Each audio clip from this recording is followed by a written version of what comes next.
ይህንን ማስጠንቀቂያ ሰምተዋል? የመንግስት ማስጠንቀቂያ ከቀበሌ ቤቶች ጋር የተያያዘ ነው። ፍርድ ቤቶች በቀበሌ ቤቶች ይዞታ ላይ የመዳኘት ስልጣን የላቸውም ተብሏል። ቅጽ 003 እና 004 የተባሉ ሰነዶችን እንደ ብቸኛ የባለቤትነት ማስረጃ አድርገው መውሰዳቸው ተገቢ እንዳልሆነም ነው የተነገረው። በግለሰቦች እጅ የሚገኙ የመንግስት ቤቶችን የማስመለስ ስራ ተጠናክሮ እንደሚቀጥልም ተነግሯል። የፌዴሬሽን ምክር ቤት አፈ ጉባኤ አገኘው ተሻገር ምክር ቤቱ ሀገራዊ አደጋዎችን የሚታደጉና የግለሰቦችን እንዲሁም የቡድኖችን መብት የሚያስከብሩ በርካታ የህገ መንግስት ትርጓሜዎችን ሲሰጥ መቆየቱን አስታውሰዋል። ሆኖም ከቅርብ ጊዜ ወዲህ ፍርድ ቤቶች ከመንግስት የረዥም ጊዜ ይዞታዎችና ቤቶች ጋር በተያያዘ የምክር ቤቱን ውሳኔ ያላከበሩ ብያኔዎችን እየሰጡ መሆኑን ጠቁመዋል። አፈ ጉባኤው እንደገለጹት ፍርድ ቤቶች በየደረጃው የሚቀርቡላቸውን የቀበሌ ቤቶች ተብለው የሚጠሩትን የረዥም ጊዜ የመንግስት ይዞታዎች ክርክርና አቤቱታ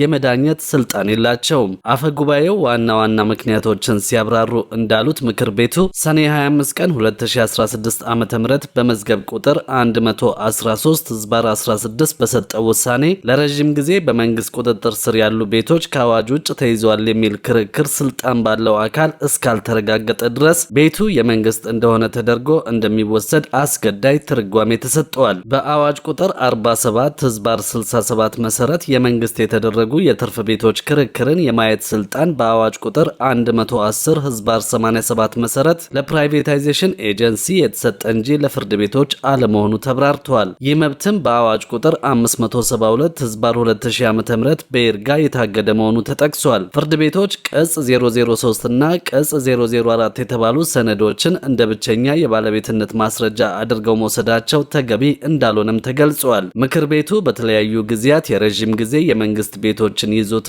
ከአዋጅ ውጭ የተወረሱ ቤቶችን የማየት ስልጣን፣ የማስረዳት ሸክምና የቅጽ አገልግሎትን በተመለከተ የሰጣቸው ውሳኔዎች በመጨረሻ ውሳኔነት እንዲጠቀሙባቸው ጥሪ ተላልፈዋል። በአዋጅ ቁጥር 1261/2011 መሰረት የፌዴሬሽን ምክር ቤት የሚሰጣቸው ውሳኔዎች የመጨረሻና ከህገ መንግስት እኩል የሚታዩ ናቸው። በመሆኑም ከዚህ ትርጓሜ ጋር የሚቃረኑ የፍርድ ቤት ውሳኔዎች በህገ መንግስቱ አንቀጽ 91 መሰረት ተፈጻሚነት እንደማይኖራቸው አፈ ጉባኤው አስገንዝበዋል። ከዚህ በተጨማሪ በግለሰቦች እጅ የሚገኙ የመንግስት ቤቶችን የማስመለስ ስራ ተጠናክሮ እንደሚቀጥልም ተነግሯል። በዚህም የመንግስትና የህዝብ ጥቅምን ለማስከበር እየተደረገ ያለው መጠነ ሰፊ እንቅስቃሴ ተጠናክሮ እንደሚቀጥል ነው መንግስት ያስታወቀው። የፌዴራል ቤቶች ኮርፖሬሽን ከ2010 ዓ.ም ወዲህ በህግ አግባብ ያስመለሳቸው ይዞታዎችና ቤቶች ቁጥራቸው ወደ 59 ከፍ ማለቱን ይፋ አድርጓል። ኮርፖሬሽኑ የህዝብና የመንግስት ጥቅምን ለማስከበር የተከናወኑ ስራዎችን በማሳወቅ በመረጃ አሰጣጥ ረገድ የማህበረሰብ ተሳትፎን ማሳደግና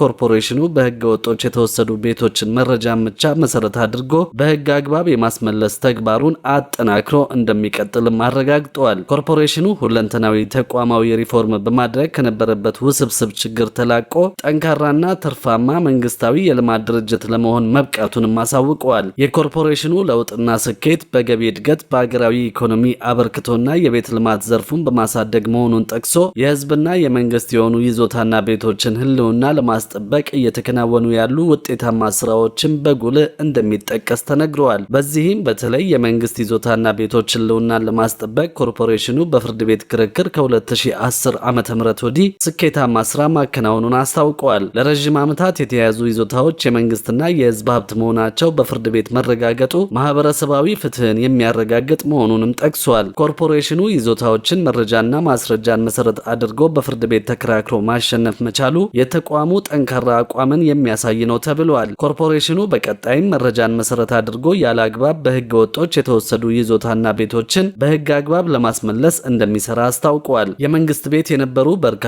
ይዞታዎች በህገ ወጥ መንገድ ካርታ ወጦላቸው የስም ዝውውር ተደርጎላቸው ከመንግስት እጅ እንዲወጡ መደረጉን የተገለጸው። ከነዚህ መካከል አንዳንዶቹ በሽያጭ ለሶስተኛ ወገን ጭምር መተላለፋቸውን ኮርፖሬሽኑ አሳውቀዋል። በዚህ መልኩ ከ40 ዓመታት በላይ በግለሰቦች ስም የቆዩ የመንግስት ንብረቶችን ማስመለስ መቻሉ ነው የተጠቆመው። ይህ ጉዳይ ተጠናክሮ እንደሚቀጥልና የመንግስት ይዞታን ወደ ግለሰብ ያዞሩ ሰዎችን በማጣራት የማስመለስ ስራው ተጠናክሮ እንደሚካሄድና መረጃ የመሰብሰብ ስራው በዘላቂነት እንደሚቀጥል አሳውቀዋል። በተመሳሳይ መንገድ የተመለሱ ይዞታና ቤቶችን ጉዳይ ለህብረተሰቡ ይፋ የሚያደርግ መሆኑን ጠቅሶ የማህበረሰቡ ተሳትፎ ተጠናክሮ እንዲቀጥልም ጠይቋል። የቀበሌ ቤቶችን ወደ ግለሰብ ስም ያዞሩ ሰዎችም ዋነኛ ትኩረት ሆነው መቀጠል እንዳለባቸው መንግስት ወስኖ በመንቀሳቀስ ላይ እንደሚገኝም ታውቋል።